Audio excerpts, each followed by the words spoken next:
दृष्टि हटी दुर्घटना घटी। नमस्कार, एक बार फिर से अंजल लाइव शो में आप सबों को हम हार्दिक स्वागत करते हैं।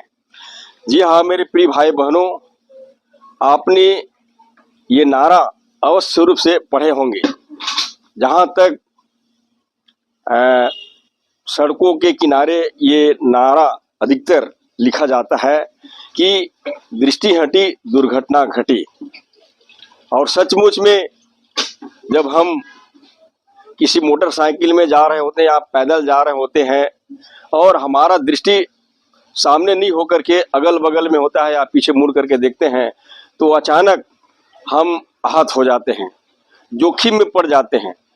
क्योंकि आज का दिन इतना भागदौड़ का दिन है कि जहां घर से आप रोड में निकलते हैं तो खतरों से भरे हुए रहते हैं। इसलिए अधिकतर हम देखते हैं सड़कों में जब हम चलते हैं तो हमें इस बात का ध्यान रखना चाहिए कि हमें हमेशा अपने आगे की ओर को देखनी है। क्योंकि यदि हमारी दृष्टि थोड़ा देर के लिए हटता है तभी हम दुर्घटनाग्रस्त हो जाते हैं। बहुत से ऐसे यातायात को भी देखा जाता है, बहुत से गाड़ियों को देखा जाता है, ड्राइवर ड्राइविंग करते समय उनका दृष्टि हट जाता है सामने से तो किसी सामने वाले चीजों से वो टकरा जाता है और दुर्घटनाग्रस्त हो जाता है। क्योंकि यही बात तमाम मसीहों के लिए भी चेतावनी देता है कि किस प्रकार से हमें सतर्क और सावधान रहनी है। तो आइए हम इस समय परमेश्वर के वचनों के द्वारा कुछ बातों को जानेंगे कि हम मसीह जीवन में किस प्रकार से हम सतर्क और सावधान रह सकते हैं। और ये अवश्य है कि एक मसीही व्यक्ति जब आत्मिक जीवन में आगे बढ़ना चाहता है तो उन्हें हमेशा आगे के ओर ही देखनी चाहिए, न कि पीछे को या दाएं बाएं को। प्रियों, जब हम मसीह जीवन में चलते चलते किसी और की तरफ ध्यान लगाते हैं तो शैतान को बड़ा मौका मिल जाता है और वो क्या करता है, हमें उन कामों में फंसाकर आत्मिक जीवन से गिराने की कोशिश करता है और हमारे जीवन में बहुत से सामंजस्य स्थितियां पैदा हो जाती है। क्योंकि उनका मुख्य कार्य होता है निराश करना या आत्मा को धोखा देना। तो आइए इस समय हम परमेश्वर के कुछ वचनों के द्वारा कुछ बातों को सीखेंगे। और जैसे लिखा है, सचेत हो और जागते रहो क्योंकि तुम्हारा विरोधी शैतान गरजने वाले सिंह के समान इस खोज में रहता है कि किसको फाड़ खाए। विशेषकर हम मसीह भाई बहनों को इस बात के लिए सतर्क करना चाहते हैं कि शैतान हमेशा आत्मिक व्यक्ति के पीछे और आगे चलता है और जरा सा भी अपने आत्मिक जीवन में लापरवाही करता है तो शैतान को मौका मिल जाता है।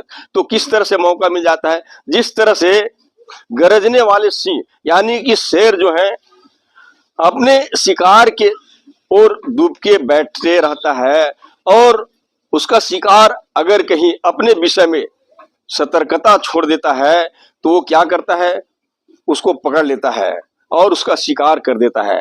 क्योंकि इसी के समान परमेश्वर का वचन हमें बताती है कि सचेत हो और जागते रहो क्योंकि तुम्हारा विरोधी शैतान गरजने वाले सिंह के समान इस खोज में रहता है कि किसको फाड़ खाए। जिस तरह से एक शेर अपने शिकार को मौके वारदात पा करके फाड़ डालता है, उसी के समान शैतान को कई ऐसे मौके मिल जाता है जो मसीह आत्मिक व्यक्ति को ही घात पहुंचाता है, हानि पहुंचाता है। याद रखिए, शैतान शारीरिक या संसारिक व्यक्ति को नुकसान नहीं पहुंचाता है, बल्कि जो आत्मिक होता है या जो परमेश्वर के लोग होते हैं उन्हीं के साथ में वो लड़ना चाहता है, उन्हीं को घात पहुंचाना चाहता है, उन्हीं को वो हानि पहुंचाना चाहता है। आइए और देखते हैं कि परमेश्वर के वचन इस विषय में हमें और क्या कुछ बताती है।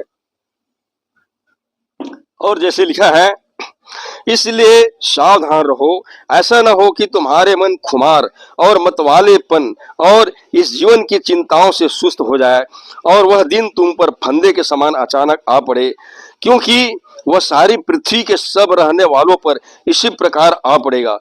इसलिए जागते रहो और हर समय प्रार्थना करते रहो कि तुम इस सब आने वाली घटनाओं से बचने और मनुष्य के पुत्र के सामने खड़े होने के योग्य बनो। जागते रहने का मतलब है कि एक मसीह व्यक्ति को अपने जीवन के हर एक पल में परमेश्वर को आदर देनी है, परमेश्वर की बात को याद रखना है और प्रार्थना करते रहना है। यदि एक मसीह व्यक्ति के पास परमेश्वर का वचन हमेशा बना रहता है तो शैतान उसे अटैक नहीं कर सकता, क्योंकि बताया गया है कि परमेश्वर का वचन आत्मा की तलवार है। और जैसे पवित्र बाइबल हमें बताती भी है, परमेश्वर का वचन ले लो जो आत्मा का तलवार है। जी हाँ मेरे प्रिय भाई बहनों, जब परमेश्वर का वचन हमारे भीतर बना रहता है, हमारे मन में, हमारे हृदय में बना रहता है, तो शैतान उसके कारण हमें अटैक नहीं कर सकता। और जैसे कि लिखा है कि ऐसा ना हो कि तुम्हारे मन खुमार और मतवालेपन और इस जीवन की चिंताओं से सुस्त हो जाए। बहुत से मसीह विश्वासियों को हम देखते हैं जागते न रहने के कारण लापरवाही करते हैं और उनका मन खुमार हो जाता है और चिंताओं से भर जाता है और चिंताओं से भर करके वो यहाँ तक के परमेश्वर के प्रति अविश्वासी की तरह जीवन बिताता है। उनके भीतर में तरह तरह की संदेह पैदा होता है और चूंकि संदेह करना पाप है और शैतान चाहता है कि इनके मन में परमेश्वर के प्रति विश्वास नहीं परंतु संदेह बना रहे, और ऐसा करके वो हमारे जीवन को अचानक क्या करता है, फंदे में फंसाता है, परीक्षा में डालना चाहता है। पवित्र बाइबल हमें बताती है कि आने वाले समय में जब यीशु मसीह का दोबारा आगमन होगा तो पृथ्वी पर रहने वाले बहुत से ऐसे लोग जो अपने जीवन के प्रति सतर्क नहीं रहेंगे या सच्चाई को नहीं जानेंगे, उनके जीवन में अचानक ऐसे कई घटनाएं पैदा होगा और कई परिस्थितियां पैदा होगा जिससे वो बर्बाद हो जाएगा और बहुत सारे फंदों में और बहुत सारे परीक्षाओं में पड़ सकते हैं। प्रभु यीशु मसीह ने बताया, जागते रहो, प्रार्थना करते रहो, तुम नहीं जानते कि कब परीक्षा में पड़ जाओ। जी हाँ मेरे प्रिय भाई बहनों, एक मसीह व्यक्ति का ताकत है प्रार्थना और परमेश्वर का वचन। जब हम प्रार्थना में लगे रहते हैं तो परमेश्वर की सामर्थ, परमेश्वर का कुव्वत हमारे जीवन में काम करता है। हमारी चारों तरफ उसकी बाड़ा होता है, वो हमारी प्रोटेक्शन करता है, हमें सुरक्षा प्रदान करता है। और आइए देखते हैं परमेश्वर के वचनों में और क्या कुछ हमें शिक्षा मिलता है। और जैसे लिखा है, इसलिए हम दूसरों के समान सोते न रहें, दूसरों के समान सोते न रहे। एक मसीह व्यक्ति को ये देखना है, जैसे संसारिक लोग होते हैं, संसार के लोग अपने काम में व्यस्त हो जाते हैं, वो परमेश्वर के लिए जरा सा भी 1 मिनट, 5 मिनट या 1 घंटे का समय निकाल नहीं पाता है। वो सारा दिन अपना जीवन व्यर्थ में गंवा देता है। लेकिन आपके लिए, मेरे लिए जो मसीह में विश्वासी है, उनको चेतावनी देते हुए पवित्र बाइबल कहता है, इसलिए हम दूसरों के समान सोते न रहें परंतु जागते और सावधान रहें, क्योंकि जो सोते हैं वे रात ही को सोते हैं और जो मतवाले होते हैं वे रात ही को मतवाले होते हैं। पर हम जो दिन के हैं विश्वास और प्रेम की झिलम पहनकर और उद्धार की आशा का टोप पहनकर सावधान रहें। जैसे कि हम देखते हैं कि मिलिट्री फोर्स में कोई सिपाही होता है, वो सिपाही हमेशा उद्धार का टोप यानी कि हेलमेट लगाकर और अपने शरीर में झिलम लगाकर वो हमेशा तैयार रहता है युद्ध के लिए। और कदाचित वो युद्ध में जाता भी है तो युद्ध में शत्रु का वार उसे प्रभावित नहीं करता है, क्योंकि उसने अपने सिर के बचाव के लिए हेलमेट पहना रहता है और हृदय के बचाव के लिए, छाती के बचाव के लिए वो झिलम पहने रहता है। जी हाँ मेरे प्रिय भाई बहनों, तो हम चूंकि एक उद्धार पाने वाले व्यक्ति हैं,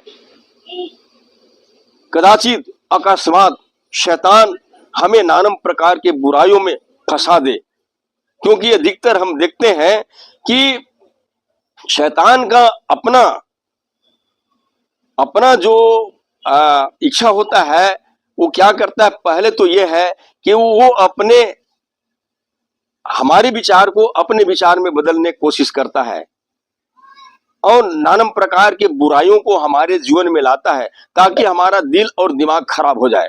अधिकतर आप देखेंगे मनुष्य के जो शरीर में दो अंग, एक ऐसा अंग होता है जो बहुत नाजुक होता है। दिल के बारे में कहें तो दिल केवल ऐसे ही नहीं टूट जाता है, दिल किसी के जुबान से निकले हुए बातों से टूट जाता है और दिमाग बात से भी वो क्या हो जाता है, वो दिमाग अपसेट हो जाता है।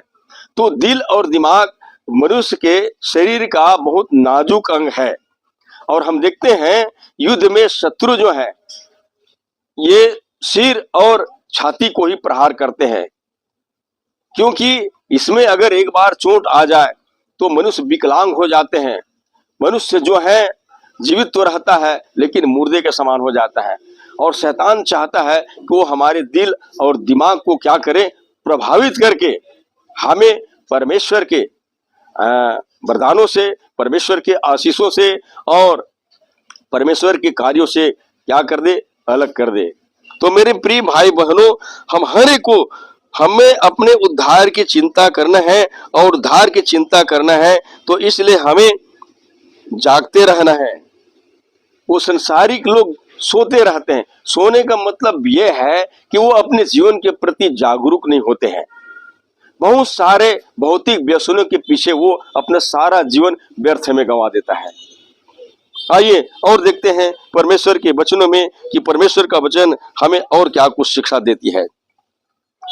और जैसे लिखा है, सावधान रहो और उस कहने वाली से मुंह न फेरो, क्योंकि वे लोग जब पृथ्वी पर की चेतावनी देने वाले से मुंह मोड़ कर न बच सके तो हम स्वर्ग पर से चेतावनी देने वाले से मुंह मोड़ कर कैसे बच सकते हैं।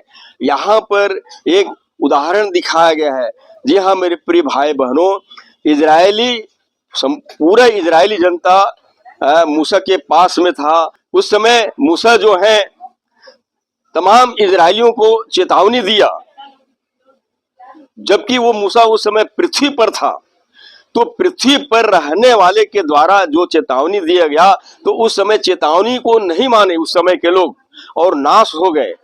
तो प्रियो, ये जो आज हमें चेतावनी दिया जा रहा है कि हमें अपने जीवन के प्रति कैसे जागरूक होनी चाहिए और हमें प्रभु यीशु मसीह के प्रति कैसे विश्वास होनी चाहिए, कैसी वफादार होनी चाहिए और अपने उद्धार की जो महत्व है उसको हमें समझते हुए कैसे हमें अपने जीवन के प्रति सतर्क और सावधान रहनी चाहिए। बाइबिल चूंकि हमको बताती है, आज परमेश्वर का वचन हम हर एक से अपने वचनों के द्वारा बातचीत करता है और ये वचन में आज दुनिया के तमाम लोगों को चिताया गया है। उद्धार के लिए केवल एक ही मार्ग दिया गया है और वो है प्रभु यीशु मसीह। प्रभु यीशु मसीह ने बड़े दावे के साथ में कहा, मार्ग सत्य जीवन मैं ही हूं, बिना मेरे द्वारा कोई पिता के पास नहीं पहुंच सकता।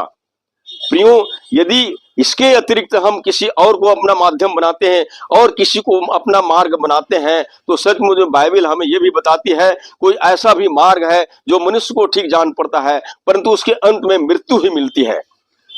तो मेरे प्रिय भाई बहनों, आज हमें सच्चाई को जानने की जरूरत है। परमेश्वर का वचन हमें चिता दिया है। यीशु मसीह जो स्वर्ग में है, परमेश्वर जो स्वर्गीय वचन को हमारे लिए दे दिया गया है, जबकि उस समय पृथ्वी पर के रहने वाले लोग चेतावनी दिया तो लोग नहीं बचे, लोग अपने आप को नहीं बचा पाए। तो आज ये स्वर्गीय वचन जो हम हर एक से बातचीत करता है, आज इसकी बातों को सुनकर यदि हम अपने मन को कठोर कर लेते हैं, यदि हम इन चेतावनी को नहीं मानते हैं तो कैसे बच सकते हैं। आइए देखते हैं और परमेश्वर का वचन हमें क्या कुछ बताती है। जैसे लिखा है, हे सोने वाले जाग और मुर्दों में से जी उठ, तो मसीह की ज्योति तुम पर चमकेगी। विशेषकर हम मसीह भाई बहनों को यही सलाह देना चाहते हैं, यदि आप अपने जीवन के प्रति जागरूक नहीं है तो अभी भी आपके लिए अवसर है कि आप अपने जीवन के प्रत्येक पल में आप सचेत रहिए, सावधान रहिए, सतर्क रहिए। मसीह चूंकि ज्योति है, तो बाइबल हमें चेतावनी देती है, हे सोने वाले जाग और मुर्दा में से जी उठ। मुर्दा में से जी उठने का मतलब है कि वो आत्मिक रूप से जागृत है, आत्मिक रूप से जागृत है। एक बात और है प्रियो, कि जो मर गया है वो कुछ भी नहीं जानता, लेकिन जो जीवित है वो सब कुछ जानता है, सब कुछ देखता है। तो हमारे प्रभु यीशु मसीह जिंदा परमेश्वर है, वो जीवित है, वो जानता है, सब कुछ देखता है, सब कुछ जानता है। यदि हम उसमें बने रहते हैं तो सचमुच में हम अपने जीवन के प्रति पूरी तरह से जागरूक हैं, सतर्क हैं, सावधान हैं। तो याद रखिए, प्रभु यीशु मसीह जीवन की ज्योति है, जीवन की ज्योति है। और उसने बड़े दावे के साथ में कहा कि जीवन की ज्योति मैं हूं, यदि कोई मेरे पीछे हो लेगा वह अंधकार में न चलेगा परंतु जीवन की ज्योति पाएगा। तो प्रियो, आज जीवन की ज्योति हर एक के पास होना आवश्यक है, क्योंकि आज हर एक मनुष्य संसार के अंधकार में जीवन जी रहे हैं।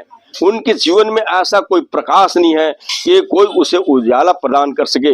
लेकिन याद रखिए, उजाला का उदय हो गया है, ज्योति का उदय हो गया है। ज्योति आज हम हर एक के पास में है, बस ये है हमको जानने की जरूरत है। प्रभु यीशु मसीह ने कहा, जब सत्य को जानोगे और सत्य ही तुम्हें स्वतंत्र करेगा।